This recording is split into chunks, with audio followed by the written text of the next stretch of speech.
आप सभी को 8 मार्च की महिला दिवस की हार्दिक शुभकामनाएं।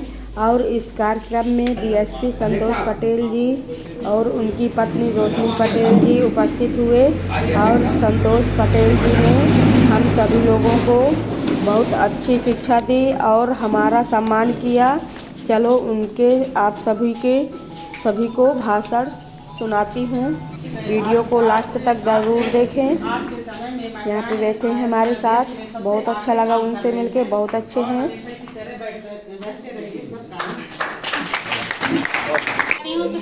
और 2 शब्द महिलाओं के लिए कुछ कहें।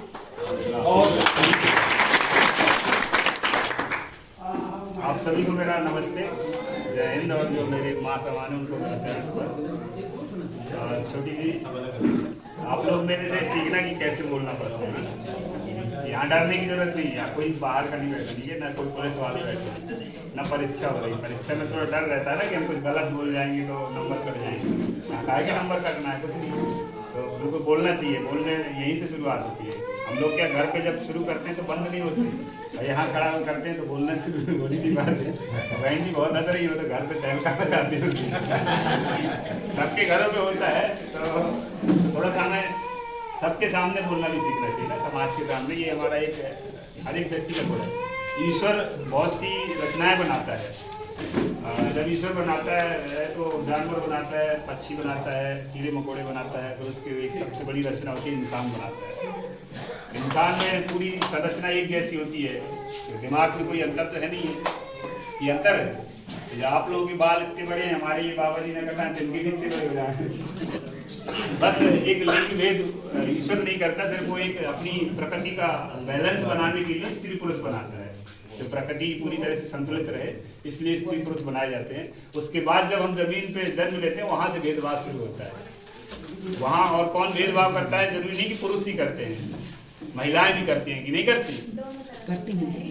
करती है ना। देखो सबसे पहले अगर मान लो 2 बेटी हो गई तो वो बोलती है एक और कर लो, शायद लड़का हो जाए। बोल कौन चलाएगा, पेड़ कौन चलाएगा, पता नहीं क्या चलाएगा। सही बात है। तो कहीं ना कहीं हम सब मिलकर जब ये ठानेंगे कि हमें ये भेदभाव भूलना है। आज महिला दिवस है, इसका अर्थ यही है कि हम पहले तो जन्म से ही शुरुआत करें। जब जन्म लेता है, बेटा ले या बेटी, मैं उदाहरण बताऊंगा। मेरे ही परिवार में मेरे साथ ही पढ़ता था एक हमारा चाचा है, उसके 7 बेटियां हैं। हम लोग पढ़े और जब हमारी शादी नहीं हुई तब तक उसके 7 बेटियां हो गई थी। तो कहीं ना कहीं मतलब उसको खूब समझाए तो परिवार में लोग बोलते नहीं एक और देख लो, लड़का हो जाएगा, लड़का। इस चक्कर में लास्ट में अब उसको नसबंदी करवानी पड़ी 7 बच्चियों के बाद।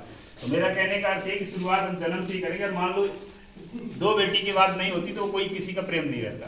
जब जहाँ जन्म ले लिया बच्चे ने घर पे, चाहे बेटी हो चाहे बेटा, फिर उसके प्रति हमारा अपनत्व हो जाता है कि ये मेरा बेटी है, मेरा बेटा हो, चाहे कैसी भी होगी उसकी सेवा तो करनी पड़ेगी। लेकिन जब तक नहीं है, जैसे तो एक है तो वही है हमारा, और कुछ नहीं है। इसलिए वो जन्म से ही शुरुआत करें। मुझे लगता है जो बेटी सुख दे सकती है बेटा नहीं दे सकता, क्योंकि बेटे का सुख आधा वो कौन देता है हमें, बहू देती है कि नहीं देती। और जिसकी बहुएं आ गई होंगी वो समझ रहे होंगे सुख कैसा मिलता है। तो कहीं ना कहीं एक आजकल तो खासकर जब आप पढ़ लेते हो तो परिवार अलग हो जाता है। तो इसलिए भेदभाव न करें, बेटा बेटी को बराबर माने। अगर आपके पास बेटी आई है तो बेटी को भी बेटा ही समझे, और अगर बेटा आया तो बेटा को भी बेटी समझे। उसको मतलब संतुलित रखें परिवार को। फिर जब हम जन्म के बाद शुरुआत होती है हमारी, जब हम समाज में आते हैं, चलना फिरना सिखाते हैं, तो वहाँ भी बहुत सारे हमें भेदभाव सिखाए जाते हैं कि तुम महिला हो तो इस मंदिर पे नहीं जा सकते, तुम पुरुष हो तो इस मंदिर पे जा सकते हो। तो कोई, मुझे लगता है कोई भेदभाव नहीं होना चाहिए। हम ईश्वर को मानते हैं, जहाँ पर कोई मंदिर ही नहीं है वो भी तो ईश्वर को मानते हैं, वो भी तो जी रहे हैं कि नहीं जी रहे, जी रहे कि नहीं जी रहे। मैं मेरी जहाँ ड्यूटी है जंगल में, वहाँ हनुमान जी का मंदिर ही नहीं मिलता। वो अलग देवताओं को मानते हैं, आदिवासी हैं, तो क्या वो नहीं रह जिंदा है? तो इसलिए हम कोई भेदभाव ना करें। इसके बाद जब आती है बात स्कूल की, शिक्षक की, मुझे लगता है कि हम कहते हैं कि नारी शक्ति है, देवी है, देवी मानते हैं ना नारी को। उस देवी को अगर आप शिक्षित नहीं करेंगे तो वो देवी घर पे बैठी रहेगी, कुछ नहीं करेगी। तो सबसे बड़ी बात है हम अपने आप को शिक्षित करें। जब हम पढ़ेंगे तो हम अपने अधिकारों को जानेंगे। अगर हमें पढ़ने नहीं आएगा तो कोई मतलब का नहीं है। आप कोई भी हमारी जमीन की रजिस्ट्री करा लेगा और बैठे रह जाएंगे। कराते हैं ना, अंगूठा लगवा लेते हैं। कई के लड़के अभी तो ठीक है, जो बुढ़ापे में पूछो, कई बुढ़िया होंगी उनसे पूछना कैसे। तो जब हम पढ़ना जानते होंगे, पढ़े होंगे, तो हमें पता चलेगा कि हमारे क्या अधिकार है, हमें क्या करना है क्या नहीं करना है। अगर पढ़ने की देखिए कोई उम्र नहीं होती, अगर आप थोड़ा सा भी पढ़े हैं, नहीं पढ़े हैं तो पढ़िए। मैंने आज संकल्प लिया था अभी आधा एक घंटे पहले, मेरी माँ अनपढ़ है, अंगूठा लगाती है, मैं उसको 1 साल के अंदर उसको नाम लिखना सिखाऊंगा और 100 तक गिनती सिखाऊंगा और पढ़ना सिखाऊंगा। तो गाएं उसको ये सिखाएंगे 1 साल में, हम तो ड्यूटी में चले जाएंगे। कहीं ना कहीं अगर आप सिखाना चाहें तो सीख सकता है व्यक्ति, नहीं सीख सकता।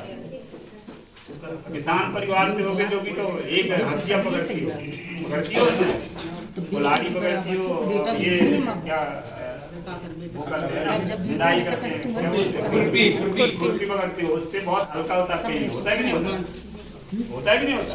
पेन पे जब जाते हैं खुरपी चलाते हैं तो कीड़े भी आते हैं, काटते ही नहीं काटते, लेकिन जब पेन किताब पे चलाते हैं कॉपी पे उस समय कीड़े भी नहीं काटते, ना पसीना निकलता। तब बहुत आसान काम है, अगर हम शिक्षा से जुड़ेंगे, पढ़ाई लिखाई करेंगे तो सही जगह पहुंचेंगे। अपनी बेटियों को पढ़ाएं। और हमारे आप लोगों में क्या है कि जितना भी ग्रामीण एरिया का है, बेटियों को पढ़ाते हैं 8वीं तक, 9वीं तक, 10वीं तक, उसके बाद उनको किनारे कर लेते हैं कि अगर थोड़ा सा मान लो डगमग आ गई, थोड़ा कहीं फेल हो गई या कम नंबर आए तो बोले तुम्हारे बस का नहीं, तुम नहीं कर पाओगे। ये गलत निर्णय है, ऐसा कुछ नहीं होता, व्यक्ति कुछ भी कर सकता है। हम खुद पुरुष होकर भी हमने इंजीनियरिंग की थी, 4 साल कुछ नहीं किए थे, मतलब बेकाम के आदमी हो गए, सही होता जो हमें जानते होंगे। तो कहीं ना कहीं बदलाव आता है, लेकिन फिर उसके बाद फिर लगे तो बदलाव आ गया। तो ऐसा नहीं कि हम छोटा सा एक विषय फेल हो गई और हमने उनको घर पे डाल दिया, ये बिल्कुल गलत है। ये तो काम होने चाहिए। क्या एक दिन आप बीमार हो गए तो क्या शरीर काम का हो जाता है? क्या रहता है ना हमें भरोसा कि ये शरीर फिर से एनर्जी आएगी, फिर से ताकत आएगी, फिर हम काम करेंगे। तो ऐसे ही पढ़ाई लगाइए, मान लो एक विषय में कमजोर हो गए, परिस्थिति कुछ ऐसी बनी, फेल हो गए, तो इसका ये मतलब थोड़ी कि पूरा जीवन खराब हो गया, कुछ नहीं कर पाएगा। प्रयास करो, उसको समझाओ, मोटिवेट करो, तो शिक्षा से जोड़िए। अगर आप शिक्षित होंगे तो सशक्त होंगे।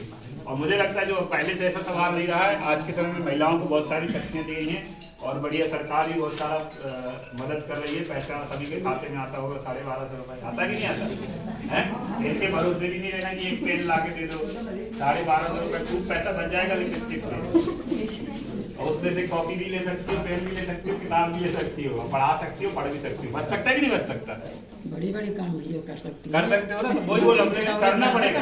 देखिए देश की महिला, मुझे लगता है महिलाओं से ज्यादा एनर्जी किसी में नहीं है, महिला से अच्छा मैनेजमेंट किसी के पास नहीं होता। बिना पढ़ाए आप लोग घर चलाती हो, नहीं चलाती है, और 2 जगह पे चलाती हो, मायके का भी चलाती हो, ससुराल का भी चलाती हो। तो कहीं ना कहीं अच्छी है, क्वालिटी तो है कि नहीं है, उस क्वालिटी को हमें पहचानना है। अगर आप नहीं पहचानेंगे तो कुछ नहीं कर पाएंगे, इसलिए पहचानिए। इसलिए मैं कहता हूँ कि नारी अब अबला नहीं रही। अबला का मतलब जानते हो क्या है? कमजोर। अबला का मतलब होता है कमजोर। नारी अब अबला नहीं रही, सबला हो गई है। सबला मतलब ताकतवर हो गई है ना। नारी अब अबला नहीं रही, हो गई है सबला, और वक्त आने पर अच्छे को बजा सकती है तबला।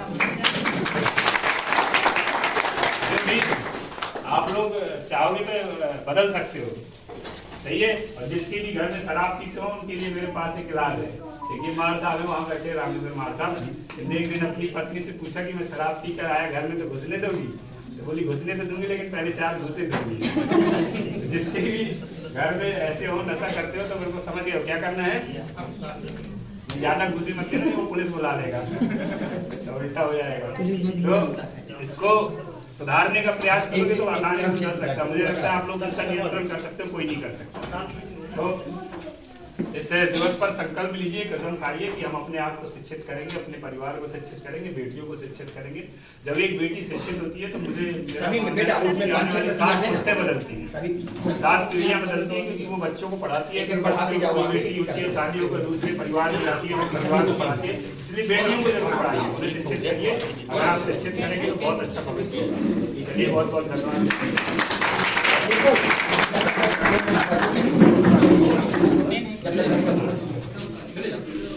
जब तक ये 6-7 प्रतियों में राष्ट्रपति और राज्यपाल और मुख्यमंत्री के लिए ज्ञापन हो रहा है, इसमें जब तक हमारी सभी माताएं दस्तखत करती हैं, तब तक मैं निवेदन करूंगा कि आज महिला दिवस में दस्तखत हो जाए, ताकि समय से एसडीएम साहब को ज्ञापन मिल जाए। तो मैं निवेदन करूंगा दादा आज उनके अंदर जो शक्ति है वो कितनी बड़ी शक्ति है। सारी चीजों के अगर हम भी यहाँ खड़े होकर के बोल रहे हैं तो किसी ना किसी माँ के लाल है। तो माँ की जो कहना चाहिए कर्तव्य हैं वो इतने प्रमुख कर्तव्य हैं कि निश्चित तौर से उन कर्तव्यों को पालन करने के लिए हमें सबसे पहले अगर किसी चीज की जरूरत है तो वो है शिक्षा की। शिक्षित होना जरूरी है। इसके बाद तुरंत बाद सभी लोग आगे इसमें ज्ञापन भी करते हैं। ज्ञापन के बारे में 1 मिनट बता। स्कूल की तरफ से सही है। जोरदार तालियां। और बेटियों को पढ़ाए, खुद भी पढ़े, है ना? और यही कहना चाहेंगे। बहुत सम्मान भी होता रहेगा। मैं एक विनती करता हूँ 30 अप्रैल 2024 को अजय सोच रहे भैया सुरेश भैया सुरेश माता सभी तो